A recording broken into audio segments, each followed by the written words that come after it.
नमस्कार, जय हिंद।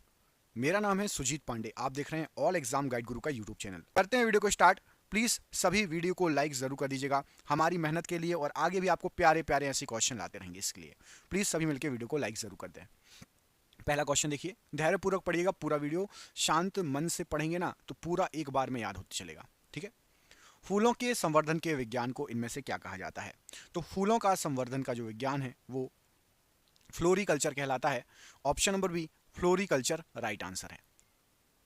शरीर के किस अंग का संबंध सूखा रोग या रिकेट से है? तो राइट आंसर हो जाएगा सूखा रोग या रिकेट जो होता है हड्डियों में होता है, हड्डियों से संबंधित है। ऑप्शन नंबर डी, हड्डियां प्रभावित होती हैं सूखा रोग या रिकेट से। निम्न में से कौन सी बीमारी एक परजीवी के कारण होती है? यहां पर आपको जो ऑप्शन में बीमारियां दी गई हैं परजीवी के कारण होती है आपकी मलेरिया बीमारी। Option number B, malaria right answer है। निम्न में से कौन सी जल में घुलनशील विटामिन है? तो जल में जो विटामिन घुल जाता है वो है आपका vitamin C. Option number C, vitamin C यहां पर राइट आंसर है। डैश जीव विज्ञान की एक शाखा है जिसमें कवक या फंगी का अध्ययन किया जाता है। तो कवक या फंगी का जो अध्ययन किया जाता है ये किया जाता है आपका माइकोलॉजी में। ऑप्शन नंबर ए, माइकोलॉजी में फंगी या कवक का अध्ययन किया जाता है। निम्नलिखित में से कौन सा अंग हाइड्रोक्लोरिक अम्ल स्रावित करता है जो रोगजनक बैक्टीरिया को मारने में हमारे शरीर की मदद करता है?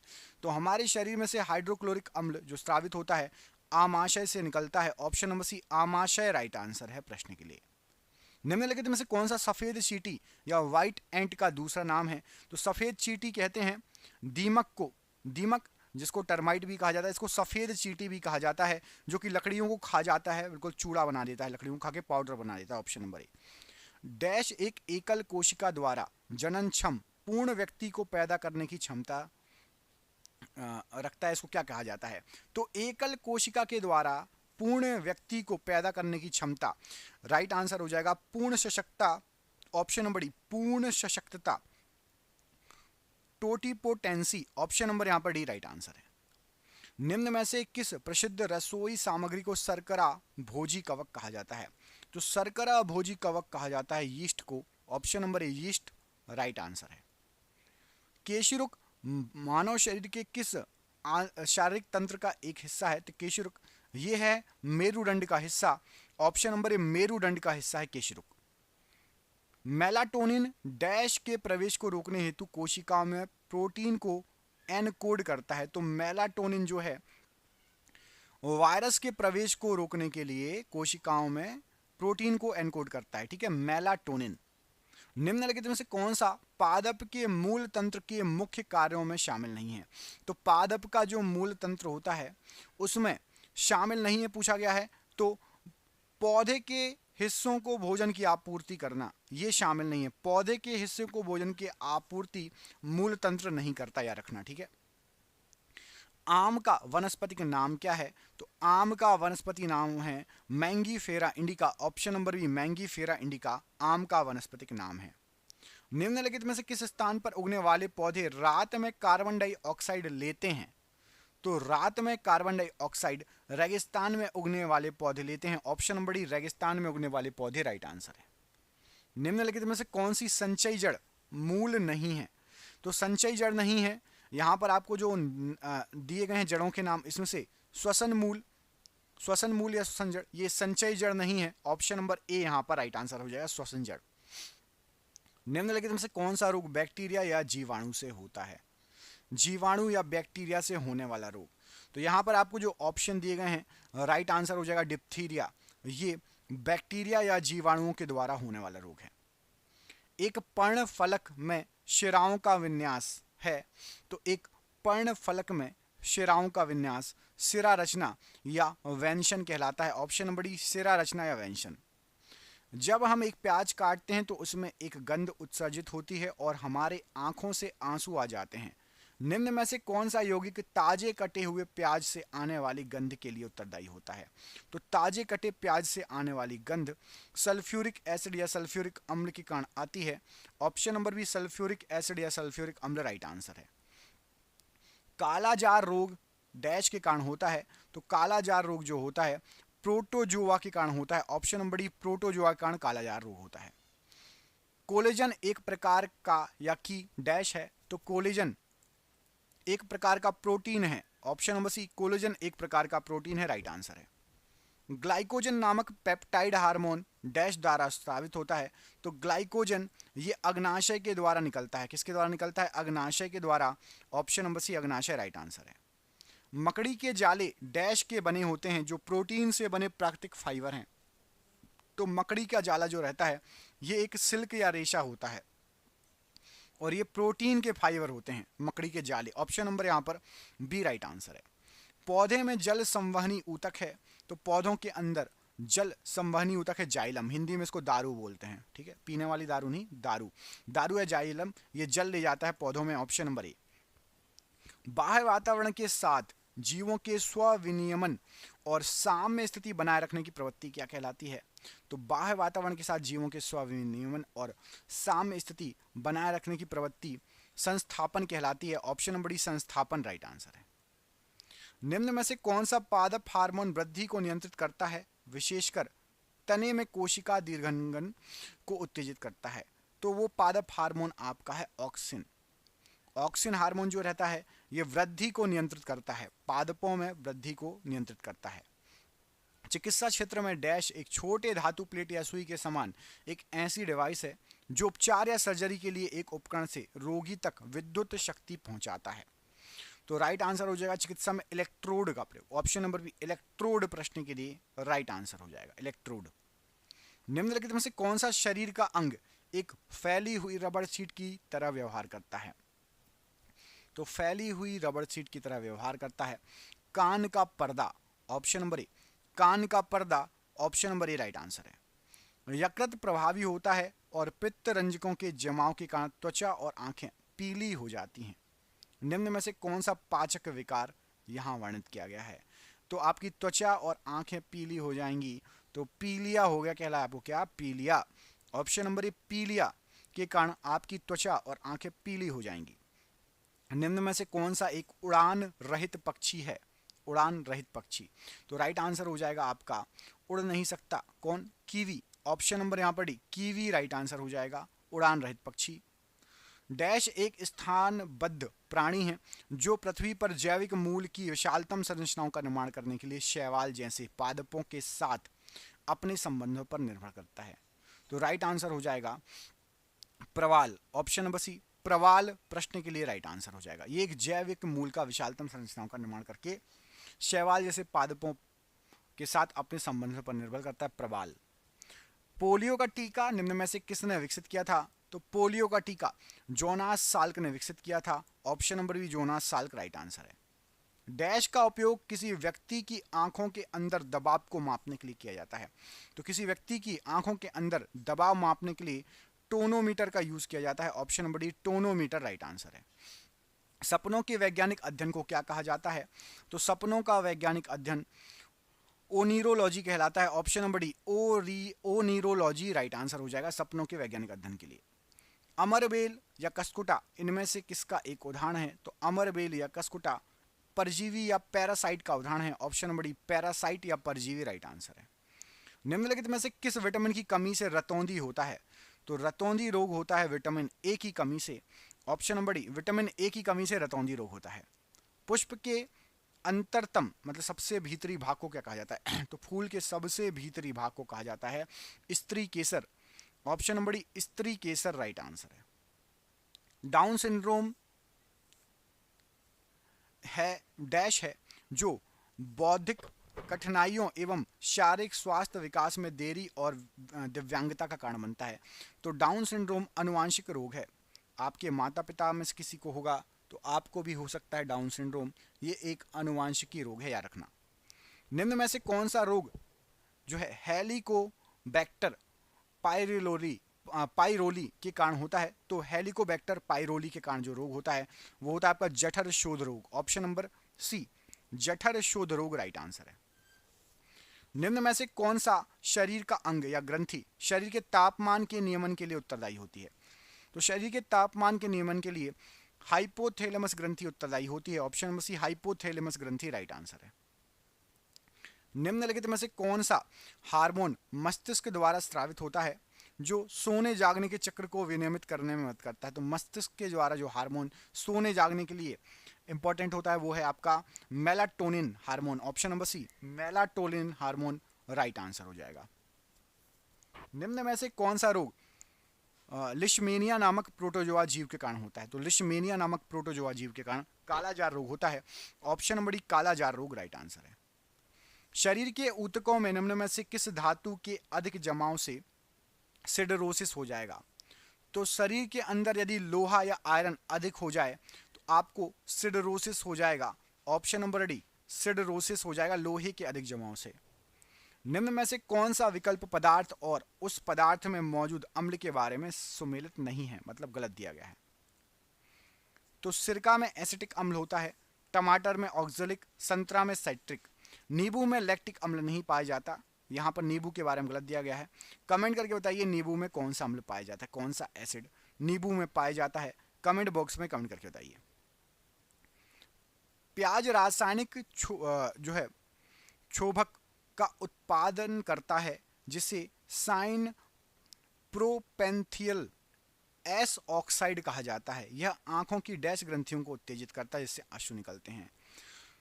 तो आंखों में एक ग्रंथियां होती हैं अश्रु ग्रंथियां, उसको उत्तेजित करता है। ऑप्शन नंबर बी, अश्रु ग्रंथियों को उत्तेजित करता है।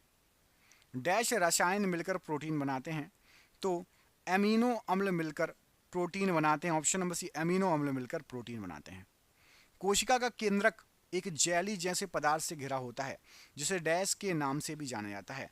तो कोशिका का जो केंद्रक है कोशिका द्रव्य से घिरा रहता है, जेली जैसा पदार्थ होता है, कोशिका द्रव्य के नाम से भी इसे जाना जाता है, कोशिका द्रव्य। आम का पेड़ निम्नलिखित में से किसका एक उदाहरण है? तो आम का पेड़ स्वपोषी या ऑटोट्रोप का उदाहरण है। ऑप्शन नंबर बी, स्वपोषी का उदाहरण है आम का पेड़। निम्नलिखित में से कौन सी वेक्टर वाहक जनित बीमारी है? तो मलेरिया जो है ये वेक्टर वाहक जनित बीमारी है। Option number C. निम्नलिखित में से कौन सा एक विषाणु जनित रोग नहीं है, विषाणु के द्वारा होने वाला रोग नहीं है? तो यहां पर आपका खसरा, रेबीज और चेचक ये विषाणु से होता है। कुष्ठ रोग विषाणु जनित रोग नहीं है। ऑप्शन नंबर डी यहां पर राइट आंसर है। डेंड्रोलॉजी का संबंध किससे है? तो डेंड्रोलॉजी में हम अध्ययन करते हैं किसका? तो झाड़ियों का अध्ययन करते हैं डेंड्रोलॉजी में, ठीक है। ऑप्शन नंबर सी, झाड़ियों का अध्ययन डेंड्रोलॉजी में किया जाता है। पुष्पों का अध्ययन क्या कहलाता है? तो पुष्पों का जो अध्ययन है ये कहलाता है आपका एंथोलॉजी। ऑप्शन नंबर ए, एंथोलॉजी पुष्पों का अध्ययन कहलाता है। जीवाश्म वनस्पति विज्ञान में अध्ययन किया जाता है किसका? तो जीवाश्म वनस्पति विज्ञान में जीवाश्मों का अध्ययन करते हैं। ऑप्शन नंबर यहां पर भी जीवाश्मों का अध्ययन राइट आंसर है। वनस्पति संवर्धन से संबंधित विज्ञान की शाखा इनमें से कौन सी है? तो वनस्पति संवर्धन से संबंधित जो विज्ञान की शाखा है horticulture. Option number D, horticulture. Option number D यहां पर राइट आंसर हो जाएगा प्रश्न के लिए। जीवों एवं वातावरण की अंतर अभिक्रिया से संबंधित विज्ञान की शाखा क्या कहलाती है? तो जीवों एवं वातावरण की अंतर अभिक्रिया ये आपकी होती है, इससे संबंधित शाखा है पारिस्थितिकी। ऑप्शन नंबर बी, पारिस्थितिकी प्रश्न के लिए राइट आंसर है। वनस्पति विज्ञान की वह शाखा जिसमें शैवालों का अध्ययन किया जाता है क्या कहलाती है? तो शैवालों का अध्ययन हम करते हैं फाइकोलॉजी के तहत। ऑप्शन नंबर सी, फाइकोलॉजी के तहत शैवालों का अध्ययन होता है। सिल्वीकल्चर वनस्पति विज्ञान की वह शाखा है जिसमें वर्णन किया जाता है। तो सिल्वीकल्चर में वर्णन किया जाता है वन के विकास के संबंधित। ऑप्शन नंबर बी, वन के विकास का राइट आंसर हो जाएगा। स्पर्मोलॉजी में किसका अध्ययन होता है? तो स्पर्मोलॉजी में बीज का अध्ययन होता है। ऑप्शन नंबर ए, बीज का अध्ययन राइट आंसर है। एग्रोस्टोलॉजी में अध्ययन होता है इनमें से किसका? तो एग्रोस्टोलॉजी ये आपकी संबंधित है घास के विज्ञान थे, घासों से। ऑप्शन नंबर सी, घासों से संबंधित अध्ययन किया जाता है। पीडोलॉजी किससे संबंधित है? पेडोलॉजी। तो पीडोलॉजी या पेडोलॉजी भूमि का अध्ययन। ऑप्शन नंबर बी, भूमि का अध्ययन राइट आंसर है। आनुवांशिकता एवं विभिन्नता के बारे में जानकारी देने वाली वनस्पति विज्ञान की शाखा को क्या कहा जाता है? तो आनुवांशिकता एवं विभिन्नता इसके बारे में जानकारी दी जाती है आनुवांशिकी के द्वारा। ऑप्शन नंबर सी, आनुवांशिकी राइट आंसर है। पौधों को नाम देने वाला विज्ञान क्या कहलाता है? तो पौधों को नाम देने वाला विज्ञान वर्गीकी कहलाता है। ऑप्शन नंबर डी वर्गीकी राइट आंसर है। फलों का अध्ययन क्या कहलाता है? तो फलों का अध्ययन कहलाता है आपका पोमोलॉजी। ऑप्शन नंबर यहाँ पर डी पोमोलॉजी राइट आंसर है। परागकणों का अध्ययन क्या कहलाता है? तो परागकणों का अध्ययन कहलाएगा आपका पेलिनोलॉजी। ऑप्शन नंबर यहाँ पर भी पेलिनोलॉजी राइट आंसर है। संसार में पौधों के वितरण का अध्ययन क्या कहलाता है? तो संसार में पौधों के वितरण का अध्ययन फाइटोजियोग्राफी कहलाएगा। ऑप्शन नंबर ए फाइटोजियोग्राफी राइट आंसर है। साग सब्जी उत्पन्न करने वाले पौधों का अध्ययन क्या कहलाता है? तो साग सब्जी उत्पन्न करने वाले जो पौधे होते हैं olericulture. Option number A olericulture साग सब्जी उत्पन्न करने वाले पौधे। वार्षिक वलयों का अध्ययन क्या कहलाता है? तो वार्षिक वलयों का अध्ययन डेंड्रोक्रोनोलॉजी कहलाता है। ऑप्शन नंबर बी डेंड्रोक्रोनोलॉजी वार्षिक वलयों का अध्ययन। सजावटी वृक्ष तथा झाड़ियों के संवर्धन से संबंधित अध्ययन क्या कहलाता है? तो सजावटी वृक्ष और झाड़ियों से संबंधित संवर्धन जो कहलाएगा आर्वोरिकल्चर। ऑप्शन नंबर सी आर्वोरिकल्चर प्रश्न के लिए राइट आंसर है। पौधों की आंतरिक संरचना का अध्ययन क्या कहलाता है? तो पौधों की आंतरिक संरचना शारीरिकी कहा जाता है इसको, शारीरिकी पौधों की आंतरिक संरचनाओं का अध्ययन। पादप विज्ञान की शाखा कवक शास्त्र में किसका अध्ययन किया जाता है? तो पादप विज्ञान की शाखा कवक शास्त्र, इसमें फफूंद का अध्ययन किया जाता है। ऑप्शन नंबर ए फफूंद प्रश्न के लिए राइट आंसर है। एग्रो फॉरेस्ट्री क्या है? तो एग्रो फॉरेस्ट्री ये आपका कृषि के साथ साथ उसी भूमि पर काष्ठीय 12 वृक्ष लगाना, मतलब आप तो खेती भी कर रहे हो, साथ ही साथ आपने वहां पेड़ भी लगा दिए हैं लकड़ी जिससे प्राप्त होती है, तो उसको एग्रो फॉरेस्ट्री बोलेंगे। Option number C. वृक्ष संवर्धन किसका अध्ययन कहलाता है? तो वृक्ष संवर्धन वृक्षों एवं वनस्पति की खेती। ऑप्शन नंबर ए वृक्षों एवं वनस्पति की खेती राइट आंसर है। जीव द्रव्य के पृथक्करण एवं संयोजन से संबंधित वनस्पति विज्ञान की शाखा क्या कहलाती है? तो जीव द्रव्य के पृथक्करण एवं संयोजन इससे संबंधित वनस्पति विज्ञान की शाखा को टिश्यू कल्चर कहा जाता है। Option number C tissue culture right answer है। निम्नलिखित में से कौन सा एक सही सुमेलित नहीं है, गलत दिया गया है? तो देखो फूलों की खेती फ्लोरिकल्चर सही है। फसलों की खेती एग्रोनॉमी ये भी सही है। सब्जियों की खेती हॉर्टिकल्चर। ऑप्शन नंबर यहाँ पर सी गलत आंसर है। बाकी फलों की खेती पोमोलॉजी। ऑप्शन नंबर डी सही है। ऑप्शन नंबर सी यहाँ पर गलत आंसर हो जाएगा। अगला क्वेश्चन देखिए, निम्नलिखित में से किसे वर्गीकी का पितामह कहा जाता है? तो वर्गीकी का पितामह लीनियस को कहा जाता है। Option number C Linnaeus right answer है प्रश्न के लिए। द्विनाम पद्धति के प्रतिपादक कौन हैं? तो द्विनाम पद्धति जो है इसके प्रतिपादक लीनियस हैं। ऑप्शन नंबर ए लीनियस ने द्विनाम पद्धति का प्रतिपादन किया। वर्गीकरण का प्राकृतिक सिस्टम किस वनस्पति विज्ञानी के ने प्रस्तुत किया था? तो वर्गीकरण का प्राकृतिक सिस्टम जो है इसको स्वीडिश वैज्ञानिक ने जो है प्रस्तुत किया था। ऑप्शन नंबर सी स्वीडिश वैज्ञानिक राइट आंसर है। पुष्पी पादपों को रखा गया है इनमें से किस में?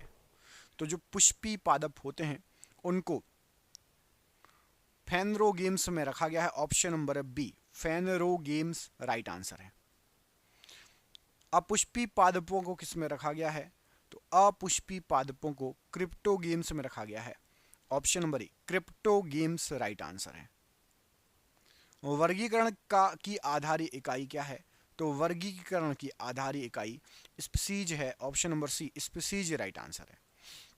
हाइड्रोफाइट होते हैं तो हाइड्रोफाइट जलीय पौधे कहलाते हैं। ऑप्शन नंबर बी जलीय। द्विनाम पद्धति का अभिप्राय है पौधों के नामों को 2 शब्दों में लिखना, जो क्या बताते हैं?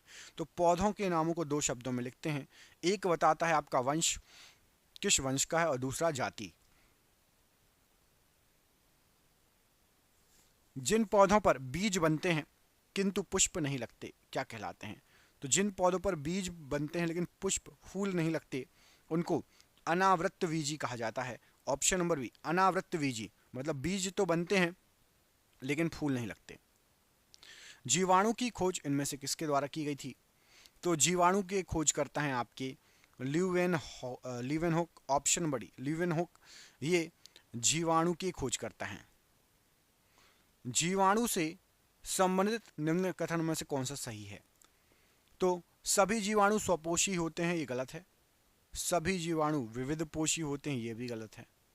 अधिकांश जीवाणु विविध पोषी होते हैं और कुछ जीवाणु स्वपोषी होते हैं। ऑप्शन नंबर सी यहाँ पर सही है। अधिकांश जीवाणु विविध पोषी होते हैं और कुछ जीवाणु स्वपोषी होते हैं। जीवाणुओं को पौधे माना गया है, क्यों? तो जीवाणुओं को पौधा माना गया है क्योंकि इनमें कठोर कोशिका भित्ति होती है।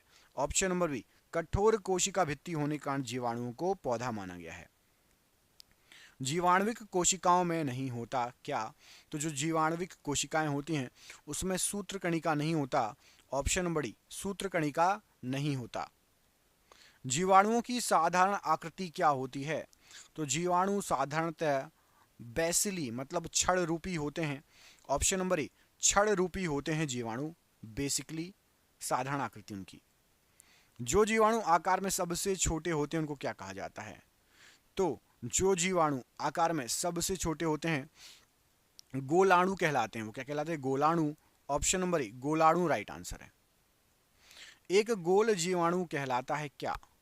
तो एक गोल जीवाणु को कोकस कहा जाता है। क्या कहा जाता है? Coccus. Option number C coccus right answer हो जाएगा। एक सर्पिल जीवाणु को क्या कहा जाता है? तो एक सर्पिल जीवाणु को स्पाइरेलम कहा जाएगा। Option number D spirillum right answer है। वास्तविक केंद्रक किस में अनुपस्थित होता है? तो वास्तविक केंद्रक जीवाणुओं में नहीं होता। ऑप्शन नंबर सी जीवाणुओं में केंद्रक वास्तविक केंद्रक नहीं होता।